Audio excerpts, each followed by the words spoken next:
The call from my mother came just as I was finishing hanging Grandma Etta's quilts on the clothesline. Her timing was always impeccable that way, disrupting the small moments of peace I managed to carve out for myself. Lila, darling, I need you to do something for me. Her voice carried that familiar saccharine tone that always preceded bad news. I pinned the last corner of the quilt, watching it dance in the autumn breeze. I'm kind of busy, Mom. This is important. Sarah needs a place to stay. The wooden clothespin snapped in my hand. Sarah, my half-sister, the golden child, the one who never had to work for anything in her life. No, it's not a request, dear. She'll be there tomorrow. I pressed my fingers against the bridge of my nose. You can't just. Actually, I can. Her voice hardened. Need I remind you that your grandmother's house isn't legally yours yet? The trust doesn't transfer until you're 30. The quilts suddenly felt like they were closing in around me, their familiar patterns morphing into prison bars. You wouldn't. Of course not, darling. But Sarah needs guidance, and you're so stable. She made it sound like a disease. Besides, that house is far too big for just one person. I looked up at Grandma Etta's Victorian home, with its worn blue shutters and wraparound porch. Every creaking floorboard and chipped tile held a memory. This is my home. Then be a good sister and share it. Sarah will arrive tomorrow afternoon. Do you make her feel welcome? The line went dead before I could protest further. I stood there, surrounded by billowing quilts, my phone clutched so tight my knuckles turned white. Inside, I paced the kitchen, my grandmother's domain where she'd taught me everything from baking to standing my ground. The copper pots still hung exactly where she'd left them, catching the sunlight that streamed through the bay window. My neighbor Iris's voice drifted through the screen door. Those quilts sure look pretty dancing in the wind. I opened the door to find her on the porch, a plate of cookies in hand. One look at my face, and her smile faded. Mari called, I said, accepting the plate. Ah. Iris settled into one of the rocking chairs. And what does Her Majesty want this time? She's sending Sarah to live with me. Tomorrow. Iris's rocker stopped mid-motion. The same Sarah who threw a fit at your grandmother's funeral because the catering wasn't up to her standards? The very same. I sank into the other chair, offering her a cookie. Mom's using the trust as leverage. If I don't take her in, she'll contest the house, Iris finished, her eyes narrowing. That woman never did fight fair. A text buzzed on my phone. From Sarah. Can't wait to give that dusty old place a makeover. 举家有亮光闪烁. My stomach clenched. I showed Iris the message. Well, she said, brushing cookie crumbs from her lap, looks like you've got some decisions to make, honey. The question is, are you going to let them walk all over Etta's legacy, or are you going to show them what that old bird really taught you? I watched the quilts ripple in the wind, thinking of all the stories Grandma Etta had stitched into them. Stories of resilience, of standing firm when the world tried to push you down. They have no idea what they're walking into, I said quietly, and for the first time since the phone call, I smiled. Iris patted my hand. That's the spirit. Now let's talk strategy. Sarah's arrival brought chaos with it, literally. 3 designer suitcases spilled across Grandma Etta's hand-woven rugs, and the sound of stilettos clicked against the hardwood floors like tiny hammers against my skull. This place is so quaint, Sarah said, wrinkling her nose at the vintage wallpaper. Mom said it needed work, but I didn't realize how much. I bit my tongue, remembering Iris's advice about picking my battles. Your room is upstairs, second door on the right. The one with the hideous floral curtains? She pulled out her phone, scrolling rapidly. I already ordered new ones, along with some other necessities. You can't just. Oh, and the moving truck will be here tomorrow with my furniture. My hands clenched involuntarily. There's already furniture in that room. Sarah glanced up, her perfectly manicured eyebrows arching. That ancient stuff? I had it moved to the attic this morning. The movers came while you were at work. The room spun slightly. I steadied myself against the banister, feeling the smooth wood Grandma Etta had polished countless times. You went into my house while I was gone? Mom gave me a key. She shrugged, as if this explained everything. Don't worry, I supervised them. Nothing valuable was damaged. Well, except for that old mirror, but honestly, it was already cracked. My throat tightened. Which mirror? The ugly gold one. It's fine though. I ordered a modern replacement that'll really open up the space. Grandma Ada's vanity mirror. The one she'd rescued from a fire in her childhood home. The one she'd restored by hand. I took 3 deep breaths, just like Iris taught me. Show me. Sarah rolled her eyes, but led me upstairs. The room, my mother's old room, was stripped bare. The antique dresser, the hand-carved bed frame, the reading nook cushions Grandma had embroidered, all gone. In their place stood sleek, modern furniture still wrapped in plastic. See? So much better already.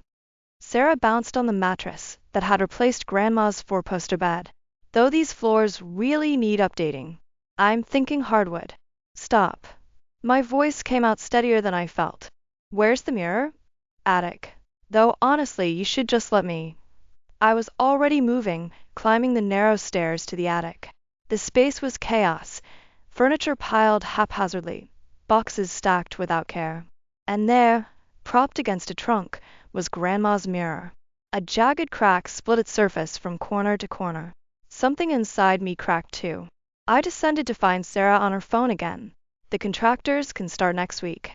Mom's covering it, of course. She agrees this place needs. Get out. She looked up, startled. Excuse me? Get out of this room. Now. You can't be serious.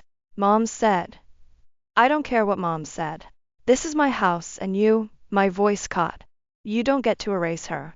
Erase who? That old furniture? Please, I'm doing you a favor. This place is stuck in the last century.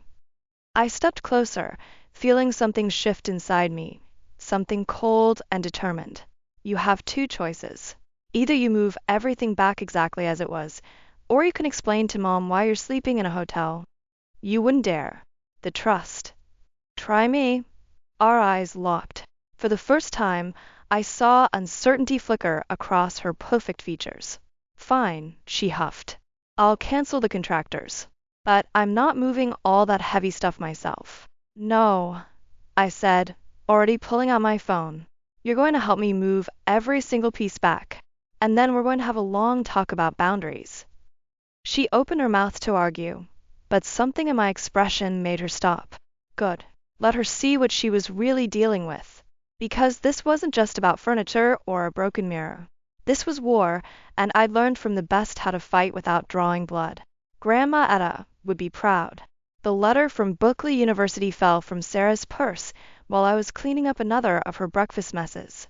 I shouldn't have read it, but after a week of her entitled behavior, my sympathy had worn paper thin. Academic dismissal. Not just poor grades, plagiarism. The front door slammed, and I quickly shoved the letter back into her purse. Sarah stormed in. Mascara streaked down her cheeks. Mom's not answering my calls, she spat, throwing her phone onto the counter. Again. I watched her grab Grandma's crystal tumbler and fill it with vodka. At 2 in the afternoon. Rough day. Like you care. She knocked back the drink. You're probably loving this, aren't you? Perfect Lila, with her perfect little life in this perfect little museum. My life's far from perfect. I moved the vodka bottle out of reach. But at least I'm honest about it. Her head snapped up. What's that supposed to mean? I met her gaze steadily. Does Mom know why you really left college? The color drained from her face.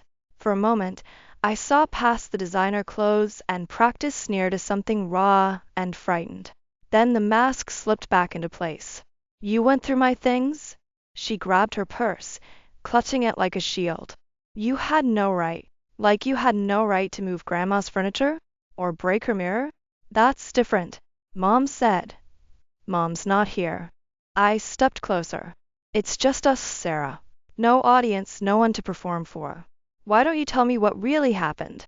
She hurled the crystal tumbler against the wall. It shattered, sending prisms of light dancing across the kitchen. You want the truth? Fine. I couldn't hack it, okay? I couldn't be what everyone expected. Perfect grades, perfect social life, perfect everything. So I took some shortcuts. By stealing someone else's work? I was drowning. Her voice cracked. Do you know what it's like living in your shadow? Why can't you be more like your sister? Why can't you get it together like Lila? Even when Mom sent me here, it was because you're the responsible one. I almost laughed. You think I'm the favorite? Mom barely acknowledges my existence unless she wants something. At least she had expectations for you. Me? Sarah slumped against the counter. I'm just the mistake she made with her second husband. The kitchen fell silent except for the tick of Grandma's old clock. I looked at the shattered crystal, thinking of all the things we'd broken between us. Help me clean this up, I said finally. She blinked. What? The glass. Help me clean it up, and then we can talk. Really talk. For a moment, I thought she'd refuse. Then she grabbed the broom I held out. As we swept up the broken pieces, I noticed her hands trembling. You know, I said carefully, Grandma used to say that sometimes things need to break before they can be fixed properly. Sarah paused, a dustpan full of crystal shards in her hands. Is that why you hate me? Because I'm breaking things. I don't hate you, Sarah. I hate what you're doing to this house, to Grandma's memory. She dumped the glass into the trash.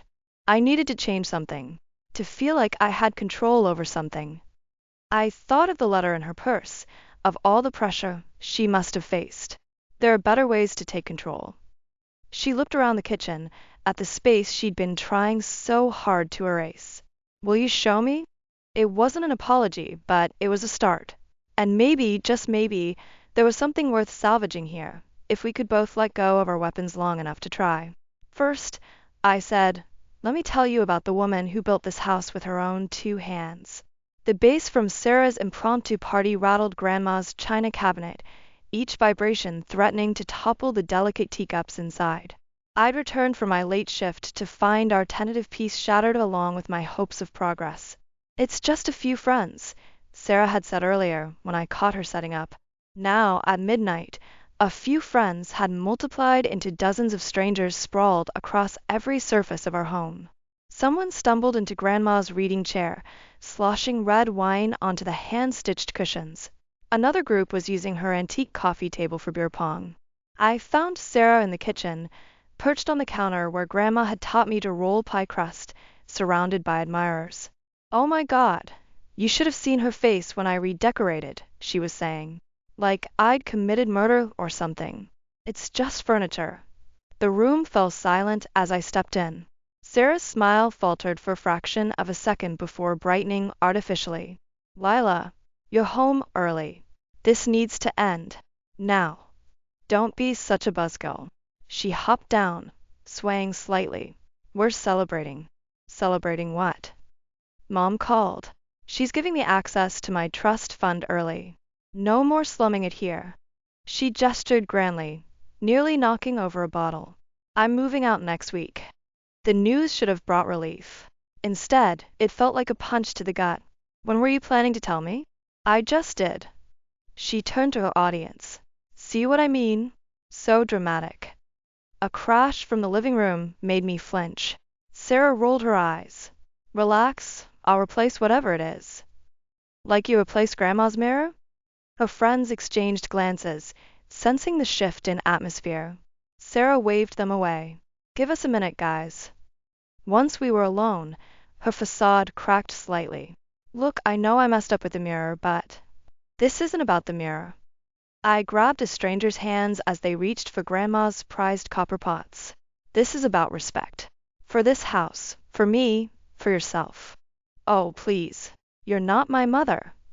No, I'm not. I'm the person who's been trying to help you. She laughed, harsh and brittle. Help me? By what? Lecturing me about your precious grandmother. Judging everything I do? Some sister you are.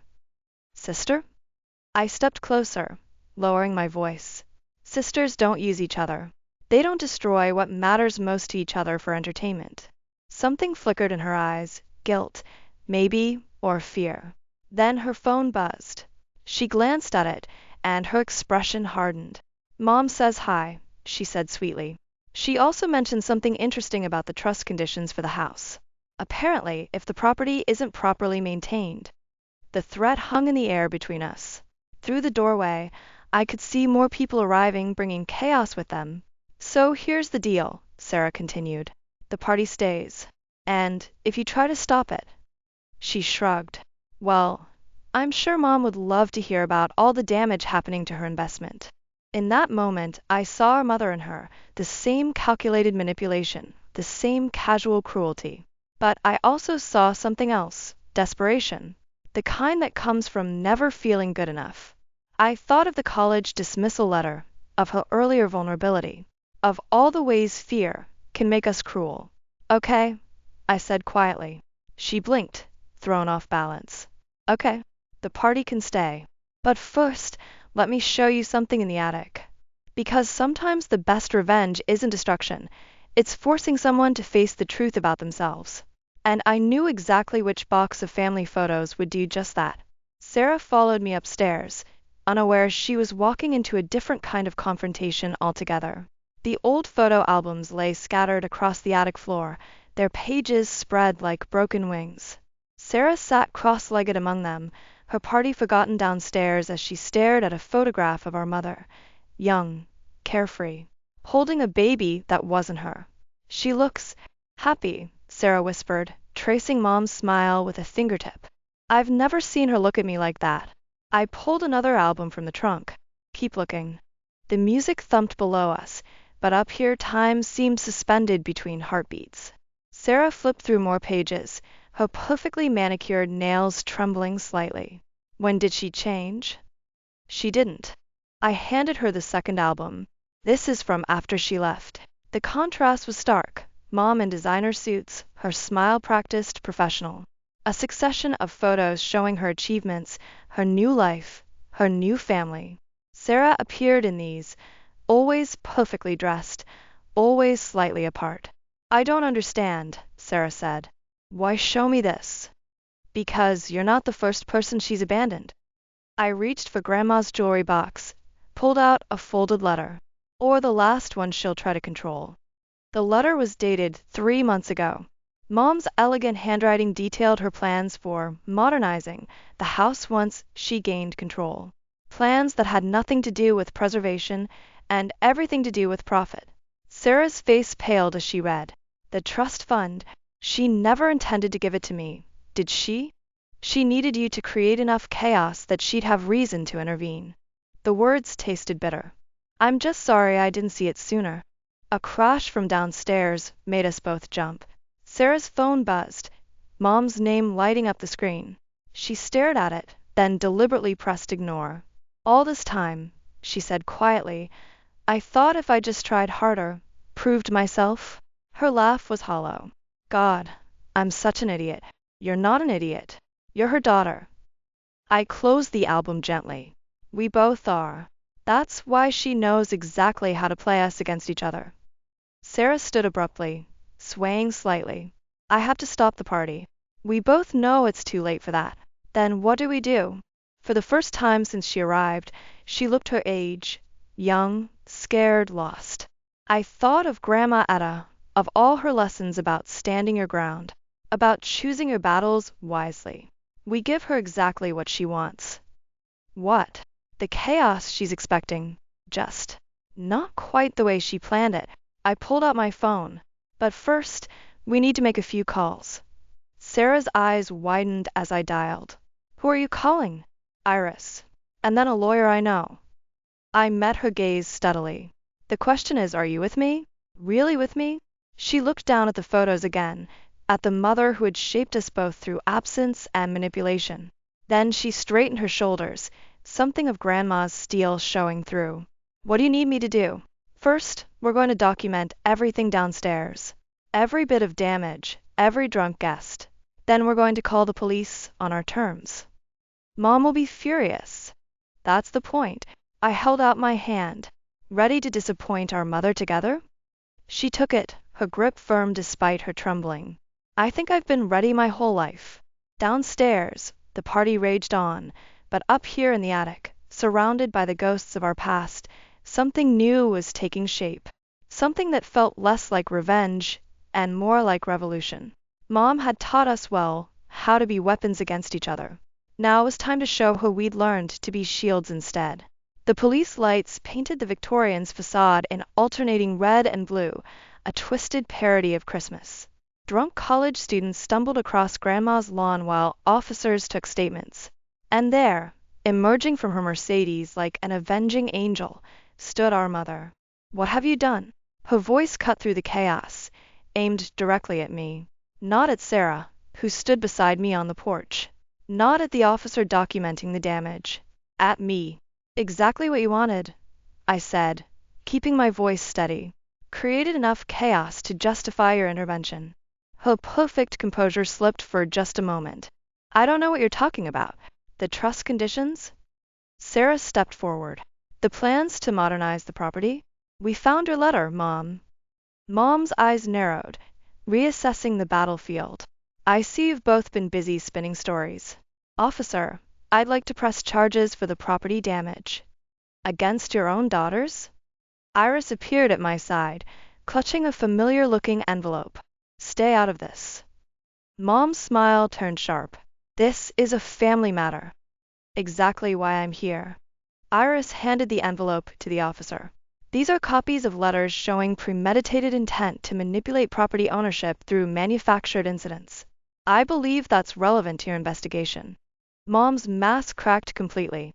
"You had no right to keep those letters." "Etta had every right." Iris's voice was steel. "She knew exactly what you'd try to do after she was gone." The officer flipped through the papers, frowning. "Ma'am, you might want to contact your lawyer." "Oh, I already have."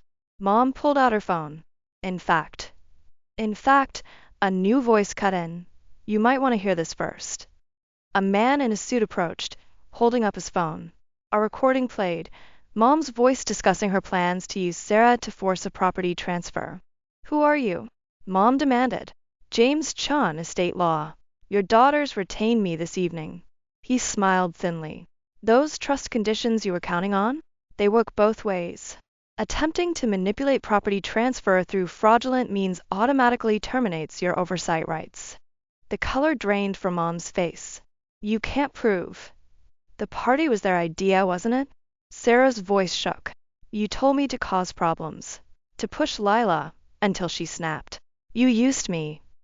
"I was trying to help you both." Mom's composure shattered completely. "This house is wasting away, just like your grandmother's ridiculous ideals. I was giving you a chance at something better." "Better?" I looked at our home, at the damage that suddenly seemed so small compared to the wreckage of our family. "You never understood what better meant to her. To us." "Officer," Chin said quietly, "I believe we have everything we need." Mom's lawyer arrived moments later, huddling with her in urgent whispers.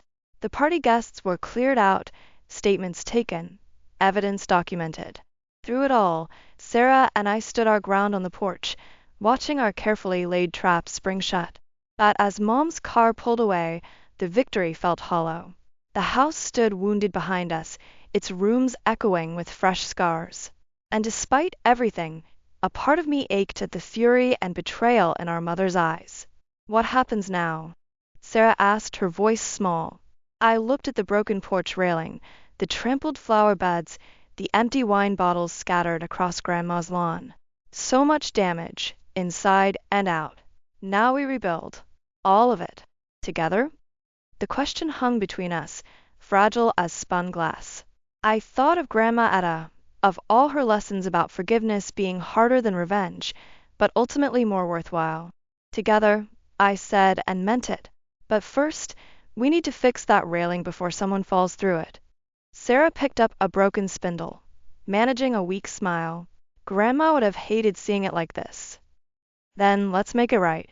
Because sometimes the lowest points show us exactly how to climb back up. A week after the party, Mom appeared on the doorstep, looking smaller somehow. The designer suit hung loose on her frame, and dark circles shadowed her eyes. Sarah opened the door before I could stop her. "You have some nerve showing up here," Sarah said, but her voice wavered. Mom held up her hands in surrender. 5 minutes. That's all I'm asking." I stepped forward. "Say what you came to say." She pulled an envelope from her bag, medical records, not legal documents. My stomach dropped as I scanned the contents. Stage 3 pancreatic cancer. Aggressive treatment plan. Poor prognosis. Now you understand, Mom said softly, why I pushed so hard to secure your futures. By destroying our present? My hands shook as I passed the papers to Sarah. By turning us against each other? I was trying to protect you both. Her composure cracked. This house, these memories, they won't feed you or build your future. I wanted to leave you with something concrete. Like you left me? The words escaped before I could stop them. Or like you controlled Sarah? Everything I did was for you girls. No. Sarah's voice cut through the tension. Everything you did was about control. Even this, she waved the medical records, is just another manipulation. Mom flinched. Sarah, please. When were you diagnosed? I asked. Her hesitation told me everything. 6 months ago. Before Grandma Etta died. The pieces clicked into place. You knew she was changing the trust conditions. I was trying to fix things before you lost control, Sarah finished. God, Mom, do you even hear yourself? Mom sank onto the porch swing, Grandma's swing, her carefully constructed facade crumbling. I don't know how to do this any other way. The admission hung in the air between us. I looked at Sarah, saw my own conflict reflected in her eyes. Then I noticed something else, Mom's hands, trembling slightly as they gripped her designer bag.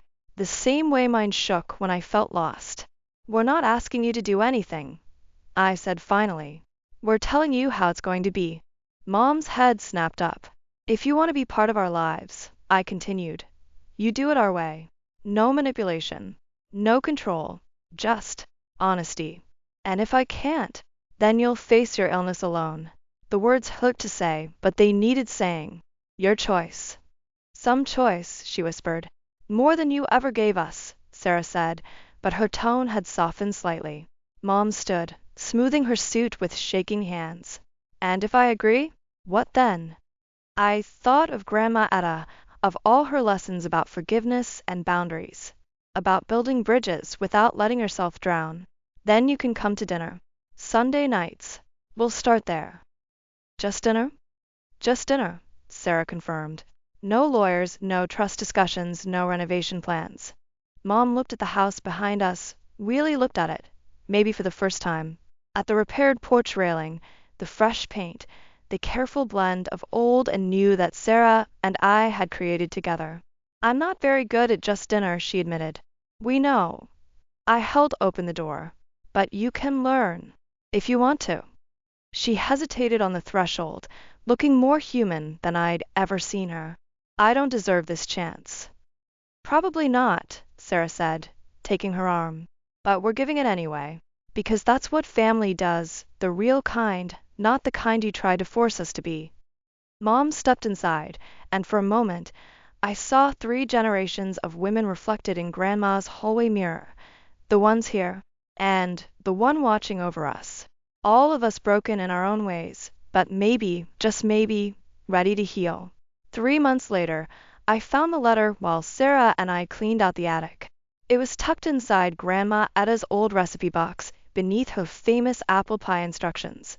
The envelope simply read, "For when you need it most." Sarah paused in her sorting. Is that Grandma's handwriting? I nodded, carefully breaking the seal. The paper inside smelled of cinnamon and wisdom. My dearest Lila, it began. If you're reading this, you've already faced the storm I saw coming. Your mother never understood that a home isn't built with perfect walls or modern fixtures. It's built with the courage to keep your door open, even after others have tried to break it down. Sarah set down the box she was holding. She knew Mom would try something. She knew Mom, I corrected, continuing to read. And she knew us. The letter went on, not with accusations or warnings, but with a recipe, not for pie, but for healing. Each ingredient was a lesson, forgiveness measured in cups of patience, boundaries drawn with firm but loving hands, strength folded in like egg whites, carefully but completely. There's something else, Sarah said, reaching into the box. She pulled out 3 keys on an old brass ring. To the garden shed. I realized. where Grandma kept her most precious things. We found Mom in the kitchen, awkwardly attempting to roll out pie crust for our weekly dinner. Her hands shook less these days. The treatment was working, slowly but surely. Like us. "We need to show you something," I said. The garden shed was exactly as Grandma had left it. Tools lined the walls, each with its own story. But it was the wooden chest in the corner that drew us in. Inside, we found photo albums, letters, and a deed, not to the house, but to a small piece of land by the lake. "Your grandmother's favorite place," Mom whispered, touching the deed with trembling fingers. "She used to take you there, Lila, before you left," I finished. "She wanted us to have it. All of us." "But why?" Sarah asked, flipping through photos of younger, happier versions of ourselves. The answer lay in Grandma's letter. Because sometimes healing needs neutral ground. A place without walls or memories, where you can build something new together. Mom's hand stilled on an old photograph, her as a child, laughing on the lake shore. I forgot about this place, about who I was there. "Maybe that's why Grandma left it to us," I said. "Not as a weapon or a bargaining chip, but as a chance." Sarah picked up one of Grandma's old gardening trowels. "We could plant something there, together." The word hung in the air, fragile but hopeful, like seedlings breaking through soil. "I'd like that," Mom said softly. Then, with more effort than any business deal had ever required, "If you'll let me." I looked at Sarah, saw my own cautious hope reflected back. "We start small," I said. "Maybe wildflowers." "Wildflowers," Mom repeated, as if tasting possibility. "Your grandmother always said they were the strongest plants, growing wherever they chose, not where they were told." We locked up the shed together, each keeping a key. The recipe box came back to the kitchen, where Sarah's attempts at pie now joined mine in various stages of success and failure. Mom's designer suits gradually gained flour stains and dirt smudges from our weekend visits to the lake. And the house? It stood as it always had, its rooms slowly filling with new memories alongside the old. Not perfect, not completely healed, but standing strong, like us. Grandma would have liked that best of all.